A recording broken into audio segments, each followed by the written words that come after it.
প্রথমে আমরা 10 থেকে 15 জোড়ার মতো বাজিগার নিয়েছিলাম। তো সেখান থেকে দেখলাম যে না, 3 মাসের ভিতরেই আমাদের ডিম বাচ্চা হলো। তো ডিম বাচ্চা হওয়ার পরে আমরা ওইটাকে আর কি অনলাইন প্ল্যাটফর্মের মাধ্যমে আর কি সেল করার আর কি চেষ্টা করলাম, যে দেখি আমাদের সেল করতে পারি কিনা। তারপরে দেখলাম যে না, ঠিক আছে, আমাদের 1 সপ্তাহের ভিতরেই বাচ্চা সবগুলো আর কি সেল হয়ে গেছে, আলহামদুলিল্লাহ। তারপরে আমরা ভাবলাম যে না, যেহেতু এটা সেল হচ্ছে বা কাস্টমারের চাহিদাও অনেক বেশি, তো আস্তে আস্তে ভাবলাম যে না, আমরা আরো বেশি কিছু পাখি আনি।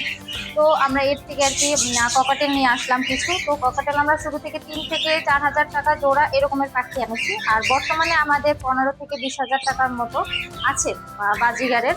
আমাদের কিছু কবুতর আছে, শখের বসে আর কি সবকিছু শুরু করা। এখন আস্তে আস্তে চাচ্ছি যে না, বাণিজ্যিক আকারে এগুলো শুরু করার, যে জবের পাশাপাশি এটা দিয়েও আমাদের বাড়তি একটা আয়ের সুযোগ হয় কিনা। আমাদের 30 থেকে 35 পিসের মতো কিছু মুরগিও আছে।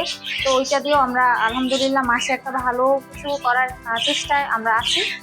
আর আমাদের কিছু কোয়েল পাখি আছে, যেগুলো মানে 40 দিনের মতো ডিম পারে। তো কোয়েলের আর কি ডিমও হয়, আবার হচ্ছে আমাদের কোয়েলের যে বাচ্চা, ওগুলো আমরা সেলও করতে পারি। আমাদের হচ্ছে ডিমের চাহিদা বলেন বা হচ্ছে বাচ্চার চাহিদা বলেন, দুইটাই আমরা আলহামদুলিল্লাহ কাস্টমারের কাছ থেকে ফিডব্যাক ভালো পাচ্ছি। সকালে হচ্ছে 40 থেকে 50 মিনিটের মতো ওদের একটা টাইম ধরা থাকে, যে ওই টাইমটা ওদের হচ্ছে খাবার বা অন্যান্য যে টেক কেয়ারগুলো ওগুলো করতে হয়।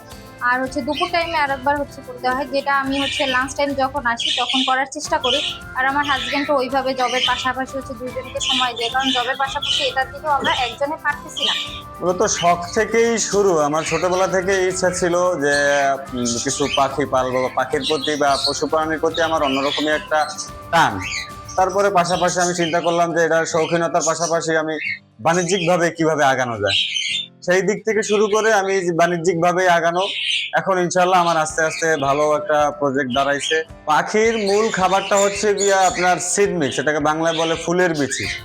বিভিন্ন প্রজাতির ফুলের বিচি এটাকে আর কি ম্যারিনেট করে মিক্স করে তারপরে খাওয়াতে হয়। আর এর পাশাপাশি আরো কিছু খাবার আছে, যেমন সেদ্ধ ডিম, এগ ফুড, সফট ফুড, বিভিন্ন প্রকার ডালের মিশ্রণ, ওগুলো সেদ্ধ করে তারপরে আপনার ম্যারিনেট করে তারপর খাওয়াইতে হয়। মাসে আপনার 4 থেকে 5,000 টাকার মতো আমার এর পিছনে খরচ আছে, অল এভারেজ মিলে। মাসিক আমার 20 থেকে 25,000 টাকার মতো আর কি আয় হয় আর কি, সবকিছু খরচ বাদ দিয়ে আর কি। স্বপ্ন বলতে আমার একটা বড় শখ আছে যে আমি আর কি একটা বড় খামার, একটা এভিয়ারি হিসাবে আর কি পাখি আমার আর কি পরিচর্যা করে, যাতে একটা বড় এভিয়ারি একটা খামার, পাখির খামার থাকে, এরকম আর কি। প্রাণী সম্পদ দপ্তর আছে আমাদের এখানে, পাশাপাশি তাদের কাছ থেকে অনেক পরামর্শ নিয়ে আমি এগুলা রক্ষণাবেক্ষণ করতেছি। শখ থেকেও পাখি পালন শুরু করছে, কিন্তু দেখতেছে যে আসলে পাখির পিছনে একটু খাবার দাবার বা মেডিসিনের একটু খরচ আছে। এই জন্য ওরা আসলে বাণিজ্যিক উপায়ে এটা পালন শুরু করছে, এবং ওদের প্রতি মাসে যে বাচ্চা হয়, বাচ্চাটা বিক্রি করে একটা ভালো প্রফিট আয় করতে পারতেছে। মোহাম্মদ সাগর নামের যে তরুণ উদ্যোক্তা বর্তমানে পিরোজপুর সদরে, আমরা অবগত আছি। উনি শখের বসে শুরু করে এখন বাণিজ্যিকভাবে খামারে লালন পালন করছে। আমরা আশা করব আমাদের যে বিশাল তরুণ বেকার জনগোষ্ঠী আছে, তারা এই দম্পতির থেকে উৎসাহিত হবে। এবং আমি এই মোহাম্মদ সাগর দম্পতিকে বলবো, যে কোনো প্রয়োজনে, চিকিৎসা সেবা থেকে শুরু করে যে কোনো প্রয়োজনে যতটুকু করা যায় আমাদের পক্ষ থেকে, আমরা মোটামুটি তাদেরকে উৎসাহিত প্রদান করছি এবং সাহায্য করব, এই আশাবাদ রাখছি।